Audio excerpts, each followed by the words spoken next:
Double bedroom ఇండ్ల పేరిట వచ్చిన బిల్లులను కాజేసిన బీఆర్ఎస్ నేతల నుండి లబ్ధిదారులకు బిల్లులు ఇప్పించాలని మాజీ ఎమ్మెల్యే బాన్స్వాడ నియోజకవర్గ కాంగ్రెస్ పార్టీ ఇన్ఛార్జ్ ఏనుగు రవీందర్ రెడ్డి ఎమ్మెల్యే శ్రీనివాస్ రెడ్డికి సూచించారు. వర్ణి మండల కేంద్రంలో పత్రికా విలేకరుల సమావేశంలో డబుల్ బెడ్రూమ్ల పేరిట చేసిన దోపిడీని రవీందర్ రెడ్డి ప్రశ్నించారు. ఎన్నికల సమయంలో శ్రీనివాస్ రెడ్డి మొసలి కన్నీరు కారుస్తూ డబుల్ బెడ్రూమ్ లబ్ధిదారులను మోసం చేసే ప్రయత్నం చేస్తున్నారని ఆరోపించారు.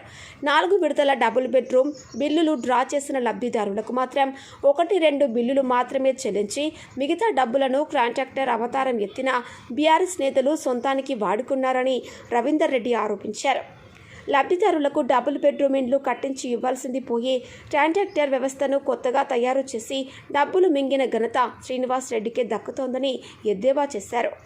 బెడ్రూమ్ ఇళ్లలో జరిగిన అవినీతి అక్రమాలపై విచారణ జరిపించి కాంట్రాక్టర్ల అధికారులపై చట్టపరమైన చర్యలు చేపట్టడం జరుగుతోందని వెల్లడించారు. ఎన్నికల తర్వాత ఈ తంతును పూర్తి చేసి లబ్ధిదారులకు బిల్లులు ఇప్పిస్తామని, ఎవరికి అన్యాయం జరగకుండా చూస్తామని వెల్లడించారు.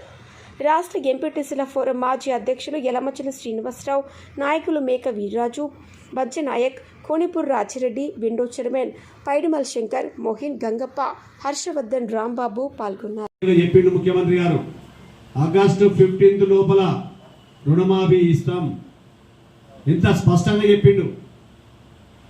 మేము ఇంత కష్టం మొత్తం చిప్ప చేతకిచ్చిపోయారు. మొత్తం నువ్వు పైసలు బాగా మొత్తం ఇచ్చినట్టు, రెవెన్యూ సర్ప్రైజ్ బడ్జెట్ ఇచ్చినట్టు నువ్వు ఇస్తలేవు అన్నట్టు కాకుండా 70,000 కోట్లతో నీకు అప్పచెప్తే 2014 దాన్ని 8 లక్షల కోట్లు అప్పు చేసి అప్పుల చిప్ప ఇచ్చి నువ్వు ఇస్తలేవు అని చెప్తే ఇంకా చదువుతున్న పాపం.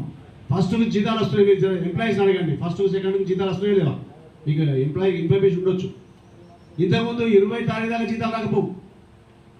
ఎన్పిఏలు అయిపోయారు పాపాలు. చిన్న చిన్న టీవీలో లేకుంటే బైక్లో కారులో కొంటే వాళ్ళు లోన్లు తీసుకుంటే ఈఎంఐ కట్టలేక వాళ్ళకి ఎన్పిఏ అయిపోయారు. మొత్తం మన అకౌంట్లో ఎన్పిఏలు అయిపోయారు పాపం. మొత్తం దుర్మార్గం చేసిన కేసీఆర్. ఇలా చిన్న చిన్న కాంట్రాక్టర్లు 2020-21 నుంచి కంటిన్యూ ఇప్పటిదాకా పైసలు రాలే. వాళ్ళు ఏడుస్తున్నారు, ఆఫీసులో తిరుగుతున్నారు, తిట్టిపోతున్నారు. ఈ తిట్లని వదులుతాయి, మీకే వెళ్తాయి. టీఆర్ఎస్ ప్రభుత్వంగా బీఆర్ఎస్ ప్రభుత్వంగా వెళ్తాయి. ఇవాళ కాంగ్రెస్ పార్టీ చాలా స్పష్టంగా ఉంది. రేపు ఏదైతే మేనిఫెస్టోలో పెట్టినట్టు ఇక్కడ మేనిఫెస్టోలో పెట్టినా 100% మేము చేసేసినాం. ఇంకా రుణమాఫీ కూడా చేసేసి రైతు బంధు కూడా ఆల్రెడీ అసెంబ్లీలో పెట్టి ఎంతమందికి ఎన్ని ఎకరాలకు ఇవ్వాలి ఏం సంగతి చర్చ చేసి బాధాతో ఇస్తారు. నీ లెక్క పెట్రోల్ పంపులకు కూడా వస్తున్నాయి. మీకు ఎంక్వైరీ చేయండి విలేకరులు దయచేసి.